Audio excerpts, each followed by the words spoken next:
Muito bem, nós vamos então dar início aí à nossa aula de História das Religiões. Estamos trabalhando com vocês o livro do Norman Cohn. O livro dele discute em cada capítulo um certo segmento do mundo antigo, e no capítulo que eu estou trabalhando com vocês hoje, que é o capítulo de número 2, ele vai discutir Mesopotâmia. Eu chamei de Mesopotâmia e Oriente Próximo porque não é somente Mesopotâmia. Então, vamos trabalhar um pouquinho com religião na Mesopotâmia, aquilo que o nosso autor discutiu dentro deste capítulo 2, tá? O que eu quero destacar inicialmente é o seguinte: Mesopotâmia parece ser o início da história. Por que início da história? Tradicionalmente, nós dizemos que a história começa com a escrita, com a produção literária. E aparentemente a produção literária, a escrita, começa na Mesopotâmia, aparentemente. Você olha, por exemplo, para estas imagens que eu projeto para você aqui, o que você vê é escrita cuneiforme, em barro, em tabuinhas de barro. Fazia-se o tablete de barro, e na Mesopotâmia tinha barro à vontade. Mesopotâmia era uma longa extensão de material para fazer barro, e depois que fazia-se o tablete de barro, usando-se uma ponteira, ia-se fazendo marcas no barro, e o resultado é uma escrita. Essa escrita é chamada de escrita cuneiforme. Inicialmente, ela era usada para fazer registros de patrimônio, contar quantas ovelhas, quantos cabritos, quantos bois, quantos cavalos aquela pessoa tinha. Então era uma escrita mais no campo dos do registro, né? Agora, aparentemente, foi aqui, também na Mesopotâmia, que surgiu, talvez, aí, a literatura, a obra literária mais antiga da humanidade. Obra literária essa que nós chamamos de o mito de Gilgamesh. O mito de Gilgamesh é um mito antiquíssimo, tá? A história fala do Gilgamesh, um rei violento, um rei truculento, que recebeu de Deus um castigo. Qual é o castigo? Deus levantou um adversário para ele, o adversário enfrentou o Gilgamesh durante um certo tempo. Depois de um certo tempo, quando perceberam que um não podia derrotar o outro, os dois se enamoraram, e então os deuses mataram o adversário do Gilgamesh, e como resultado, Gilgamesh ficou muito decepcionado, abandonou a cidade, abandonou a coroa e foi atrás do segredo da imortalidade. E o texto conta a história dele. Essa é a história do Gilgamesh, tá? Epopeia de Gilgamesh. Pois bem, aqui eu coloquei na tela para você uma cor esverdeada sobre a Mesopotâmia, tá? A Mesopotâmia. Nós temos aqui o rio Tigre, o rio Eufrates, e esta região em torno do Tigre e Eufrates, região que termina no Golfo Pérsico na atualidade. Esta região é a Mesopotâmia. Talvez seja o berço da mais antiga civilização que nós conhecemos, né? Ou seja, parece que ali surgiu aí uma civilização antiquíssima. E por civilização estou pensando no agrupamento humano esse que tem regras de convívio social, e esses grupos humanos vão crescendo paulatinamente à medida que deixam o nomadismo e se sedentarizam. É aqui na Mesopotâmia.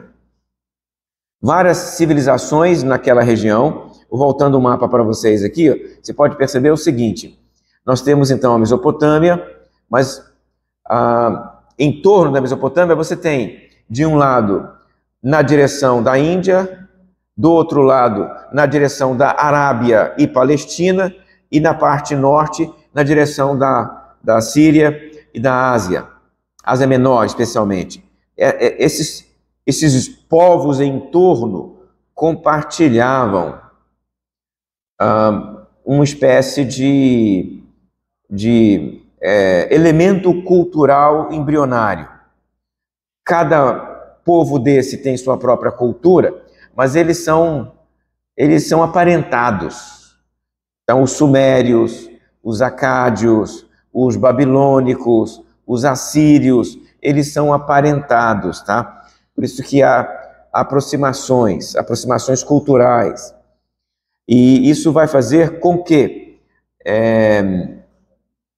os panteões de cada uma destas sociedades se pareçam muito. Figuras divinas que se repetem, deuses que estão no panteão de cada uma delas. Ou então é o mesmo personagem, é o mesmo Deus chamado por nomes diferentes, em função dessa espécie de família de civilizações embrionariamente, né? De forma embrionária. Pois bem, entre os sumérios vão nascer aqui as cidades-estado como Uruk, Ur e Nippur. Uruk é a cidade do Gilgamesh, que eu mencionei agora há pouco. Ur é a cidade de Abraão. Abraão é de Ur, Ur dos caldeus. E com esta pequena frase, o texto bíblico parece indicar que há uma relação entre o povo de Israel e a Mesopotâmia, na forma pelo menos de genealogia. Ora, se o pai Abraão veio de lá, dos caldeus, há uma certa familiaridade, um certo parentesco entre esses povos, tá? A primeira expansão imperialista parece ter surgido no ano 2300. Antes, cada cidade-estado tentava dar conta de si mesmo.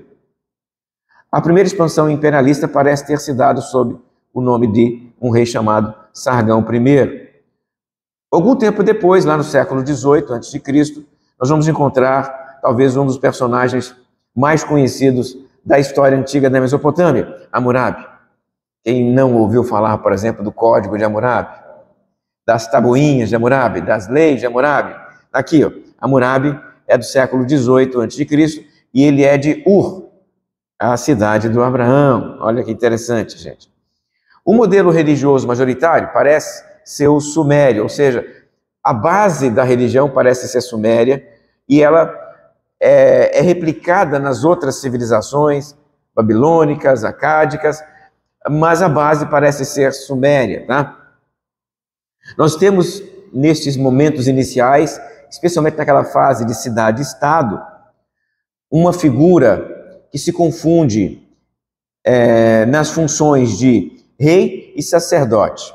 Ele é chefe religioso e é rei ao mesmo tempo, porque o rei tem um papel religioso dentro daquela cidade.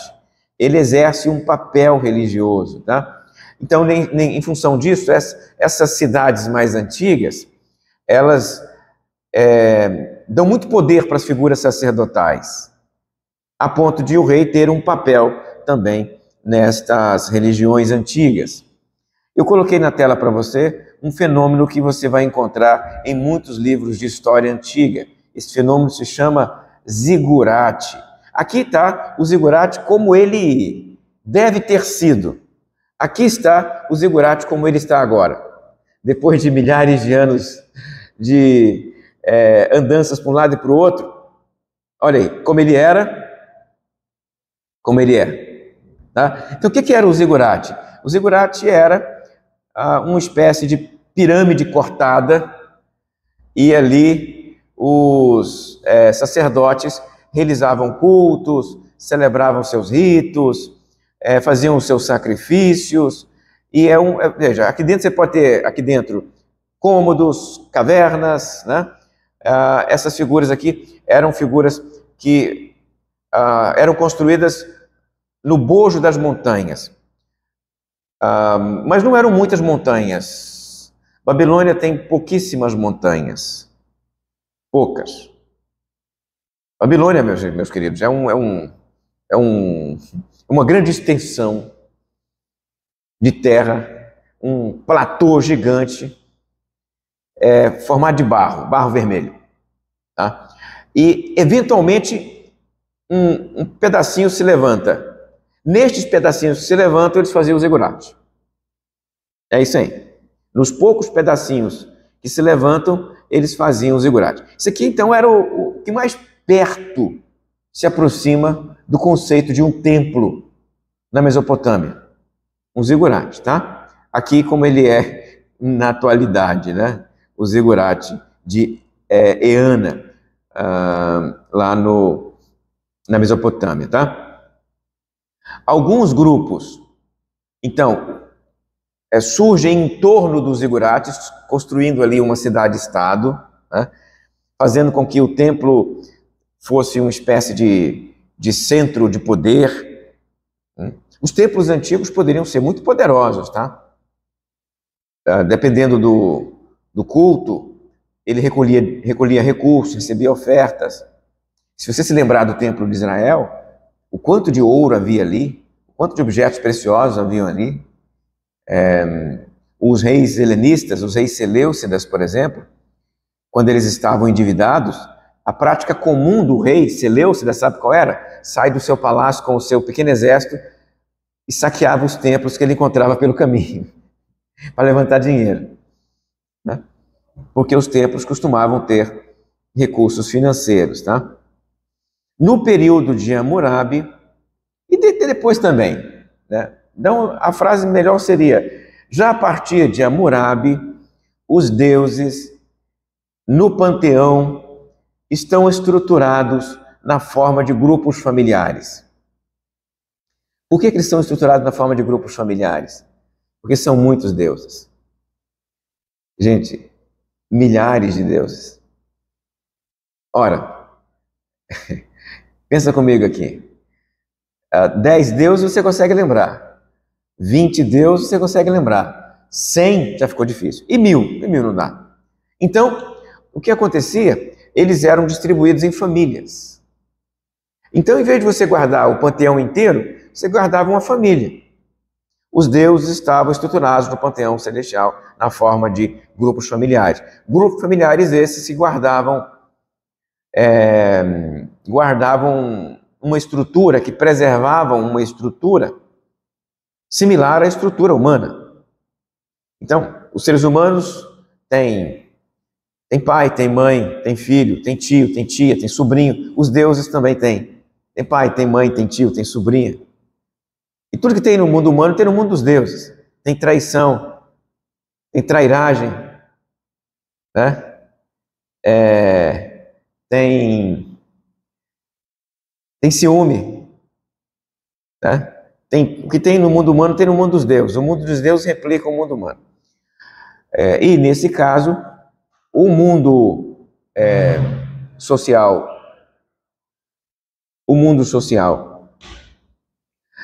desta cidade-estado, ele é legitimado pelo mundo dos deuses. Então, o mundo dos deuses legitima a estrutura social. Então, você tem lá um rei legitimado por um deus. O sacerdote legitimado por um deus. As relações familiares legitimadas pelos deuses lá do panteão. Esta natureza do mundo dos deuses empodera os reis. Os reis buscam o poder no mundo dos deuses. Mas, destaque, durante um bom tempo, na verdade, não é que durante um bom tempo, não é comum entre os babilônicos, mesopotâmicos, a divindade dos reis. Você tem um ou outro, mas não é comum. Você vai encontrar a divindade dos monarcas em figuras persas, por exemplo. Entre os persas é mais comum, mas não entre os babilônicos, entre os sumérios. Hammurabi não era um deus. Então, entre os babilônicos, a civilização mesopotâmica, a divindade de um rei não é uma coisa tão comum assim. Aparece, aqui eu menciono Naram-Sin, parece ser um rei divinizado, outros vão aparecer depois, mas não é uma prática, né, tão disseminada. Um é, outro não é. Eu faço um destaque para vocês de uma celebração religiosa merecedora de nossa atenção, tá? Por quê? Porque ela nos ajuda a compreender um fenômeno similar no antigo Israel. Observa aqui, em Uruk, a cidade lá do Gilgamesh, né? Em Uruk acontecia o casamento sagrado.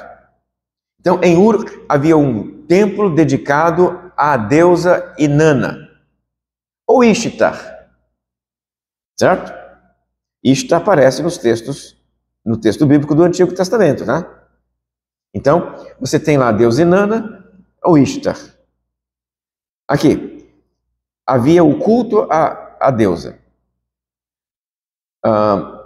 Para dar sustentação social, dar sustentação à sociedade, acontecia um casamento sagrado entre o rei e a deusa.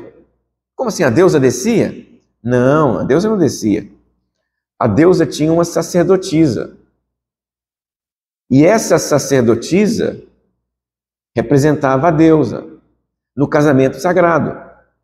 Mas não era só o casamento sagrado, era o casamento sagrado e o sexo sagrado. Olha então o que acontecia aqui. O rei, né, de tempos em tempos, se dirigia para o templo de Inanna para se casar simbolicamente com a sacerdotisa de Inanna. Aí tem lá as vestes paramentais, né? Você tem todo o casamento lá, as danças, as bebidas, e eles se relacionavam sexualmente. O rei e essa sacerdotisa. Para quê? Porque ela não representava a deusa. Então, enquanto representante da deusa, relacionando-se sexualmente com o rei, era como se o rei estivesse se relacionando sexualmente com a deusa. Em outras palavras, consumando o casamento dele com a deusa. Então, aquele culto tinha como um dos elementos a prática sexual entre o rei e a sacerdotisa ritual. Isso para celebrar o casamento entre a deusa e o rei. Isso dava poder para o rei, autoridade para o rei, e legitimava o seu papel como rei sobre Uruk. Tá? Em alguns momentos, o rei não participava pessoalmente, ele mandava um representante, que era um sacerdote, que fazia o que ele faria. Vai fazer o casamento, tem os paramentos, tem as festas, tem as comidas, as bebidas e o sexo. Tá? Então, atentem, esse tipo de culto aqui tem, em algum momento, a prática sexual como cultica. Certo? É o sexo religioso. Aí eu lembro a vocês que com muita frequência você vai encontrar em profecias antigas o profeta criticando o povo por causa dos cultos nos altos, das sacerdotisas dos altos. Essas figuras aqui. Tá? Então, os cultos dos altos, nem todos eles tinham isso, tá, gente? Não é todo culto que tinha o sexo religioso. Mas é comum em algumas versões do culto, especialmente esse culto aqui a Ishtar. Significa dizer que essa prática era uma prática tradicional. Né? Ela tinha também um elemento de fertilidade. Afinal de contas, um dos papéis da deusa era gerar fertilidade para a terra. Né? Então veja, você tem aqui um culto onde há nudez ritual e sexo religioso. É uma prática que nós encontramos na antiguidade com muito mais frequência do que nós imaginamos. O mundo divino se organizava para refletir o mundo humano. A sistematização e a organização do mundo dos deuses, ela é feita pelos sacerdotes. São eles que dizem, o rei, o deus tal tal é tio do Deus tal. O Deus tal é filho do Deus tal. Então, quem faz isso são os sacerdotes. É claro que eles têm que fazer, porque são centenas de deuses. As pessoas não vão guardar esse negócio tudo na cabeça. Você tem que ter, então, uma escola sacerdotal para fazer esses registros. Você tem que ter livros para poder encontrar o rei, o Deus específico, a divindade específica. E tantas divindades que existem nesse momento. O número de deuses, já mencionei para vocês, ultrapassou o milhar, listados por grupos de parentesco, atividades funcionais. Deuses que fazem a chuva, deuses que trazem a prosperidade, Deus que cuida dos bebês, Deus que cuida da plantação, Deus que cuida do inverno. E os deuses, então, estão lá organizados. O panteão, ele é um panteão funcional, ele é um panteão familiar. Mas ele é dinâmico, esclarece o nosso autor. Por que é dinâmico? Ora, num panteão com milhares de deuses, a possibilidade de um desaparecer é grande. Então os deuses podem desaparecer, podem mudar de nome, os deuses... Por quê? Porque são deuses demais, né? São muitos deuses, tá? Estas divindades, nem todas tinham papel no mito ou no rito, tá?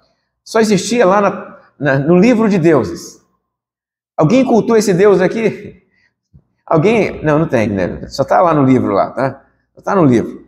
São deuses que não atuam nem no mito, nem no rito. Ou seja, não tem nenhuma relação com a vida cotidiana das pessoas. Eu coloquei na tela para vocês aqui agora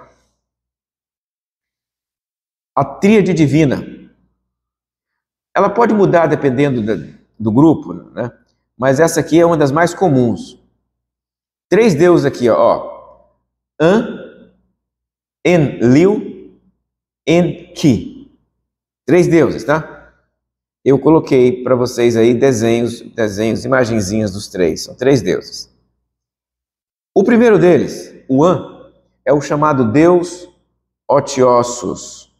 Otiossus, melhor dizendo. O que é um Deus Otiossus? O nome já diz, gente. É um Deus ocioso. É um Deus que não faz. É um Deus que não age. É um Deus que não é ativo. Ele está lá no trono, lá, poderosão. Geralmente ele é o maior, ele é o chefão, né? Mas ele não atua na vida das pessoas. Quem atua são os outros, abaixo dele. O Deus ocioso normalmente é o maior. Só que dele procede a segurança dos demais deuses. É comum que dele proceda a estabilidade do mundo dos deuses. Geralmente, quando ele é destronado, o mundo dos deuses entra em convulsão. Então, o Deus Otiosus, ele está lá no panteão, ele é o maior dos deuses, mas ele não é o Deus normalmente buscado pelas pessoas.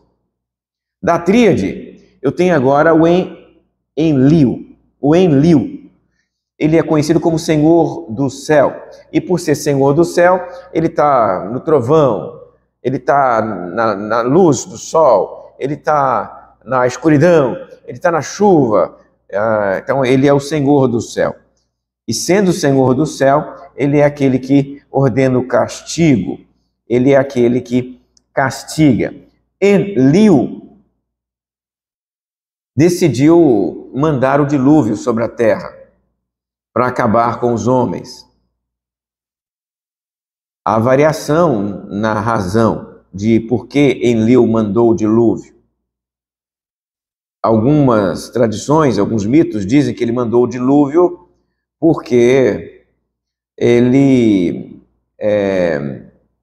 não conseguia dormir e os homens eram muito barulhentos. Então ele mandou o dilúvio para ficar para o mundo, os homens morrerem e ele conseguir dormir. Mas há outros motivos. Há outros motivos em outras tradições, em outros mitos. Mas o que eu quero destacar para vocês aqui é que ele, Enlil, é aquele que enviou o dilúvio. Tá? Enki é o Senhor da terra. Ora, se Enlil é aquele que está no céu e joga a chuva, Enki é o Senhor da terra, aquele que abre para engolir a chuva, aquele que saboreia a água que cai do céu, é aquele que faz brotar a relva, as árvores, as frutas, né? Ele era celebrado como o Senhor dos sacerdotes. Posteriormente, Enki vai virar o Marduk.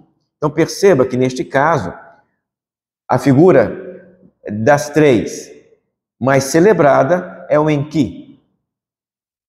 O An é o ocioso. Enlil é aquele que mandou o dilúvio, quer matar os homens. Enki é aquele que engole a água e faz nascer a vegetação. Esse será também o Marduk, tá? Então, nos períodos babilônicos e assírios, Marduk vai substituir o Enki, tá? É ele que vai destruir a Tiamat e do corpo de Tiamat vai fazer a humanidade. É o Marduk. O Marduk está por trás dos mitos babilônicos que nós encontramos com frequência nos tempos bíblicos. Por exemplo, quando o Daniel e os 3 amigos foram para a Babilônia, eles receberam nomes novos, né? Mesaque, Sadraque, Abednego. Então, aqui, aparentemente, estes nomes, Nego, por exemplo, é uma outra maneira de falar de Marduk. Abednego é uma celebração a Marduk. Marduk é a divindade desse período histórico, a divindade principal, a divindade celebrada. Há um cilindro babilônico anterior a Nabucodonosor que faz menção a Marduk como aquele que iria restaurar a cidade da Babilônia. A cidade da Babilônia havia sofrido um golpe severo e aí apareceu num cilindro, antes de Nabucodonosor nascer, bem antes, décadas antes, um cilindro dizendo que o Marduk iria restaurar a cidade. Você vê como é que são as passagens da antiguidade. Marduk está por trás da restauração da cidade da Babilônia, segundo o cilindro lá, o cilindro babilônico. Como o homem nasceu, eu mencionei para vocês aqui uma versão do mito que aparece na história de Marduk. Ele matou Tiamat e do corpo de Tiamat e do escalpo de Tiamat ele vai e faz o ser humano. Mas há outras versões, tá? Na versão de Enki e Nima, o ser humano foi criado para liberar os deuses do trabalho. Os deuses estavam cansados, não queriam trabalhar, e para não trabalhar, os deuses criaram o homem. É isso.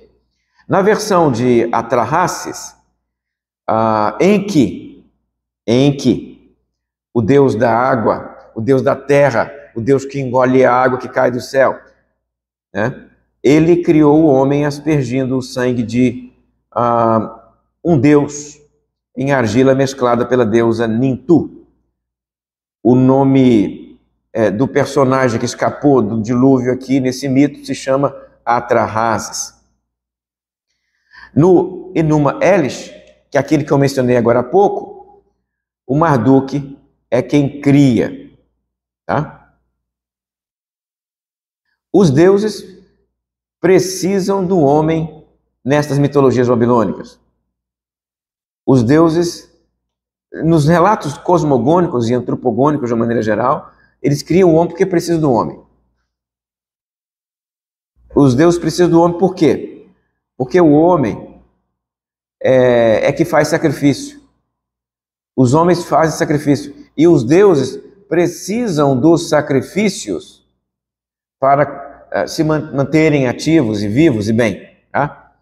Por isso, em uma das versões do mito, quando os seres humanos não querem mais trabalhar, se negam a atuar em nome dos deuses, Enlil, o deus do céu, decide jogar água e exterminá-los. E Enki, não é exatamente, é o Enki mesmo? É o Enki mesmo. É o Enki que vai salvá-los.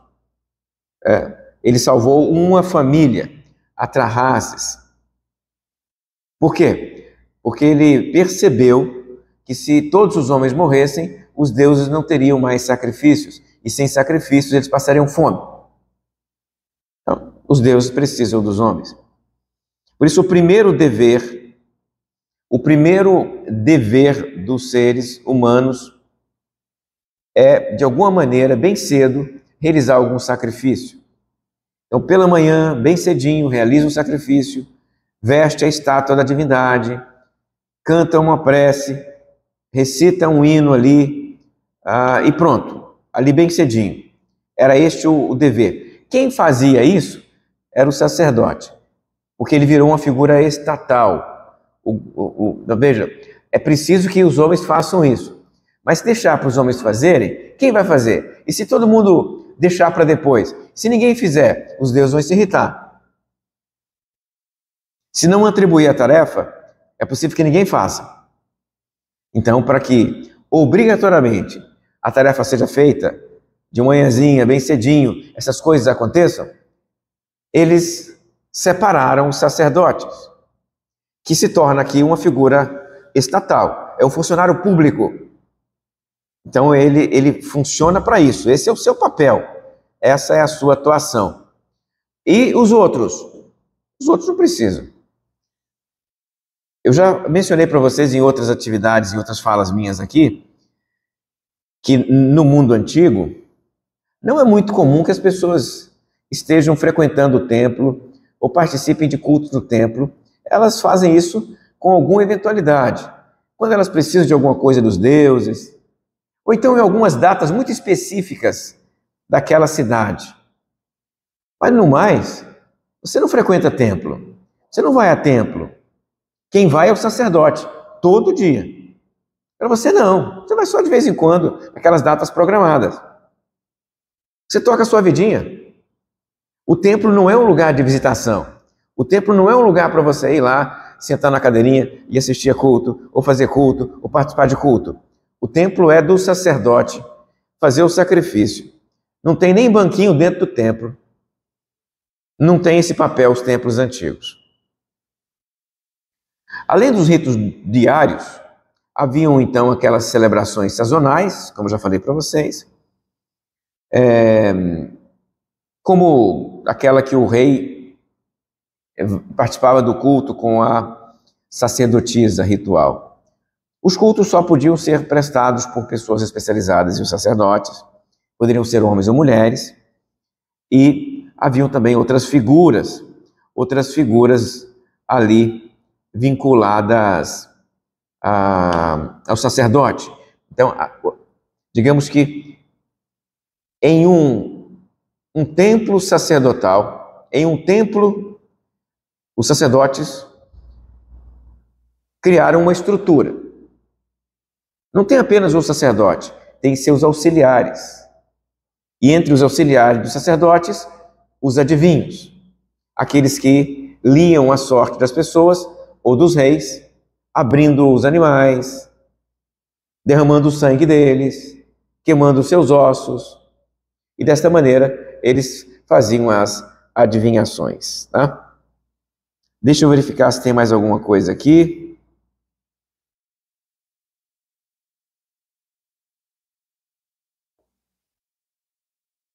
Espera aí.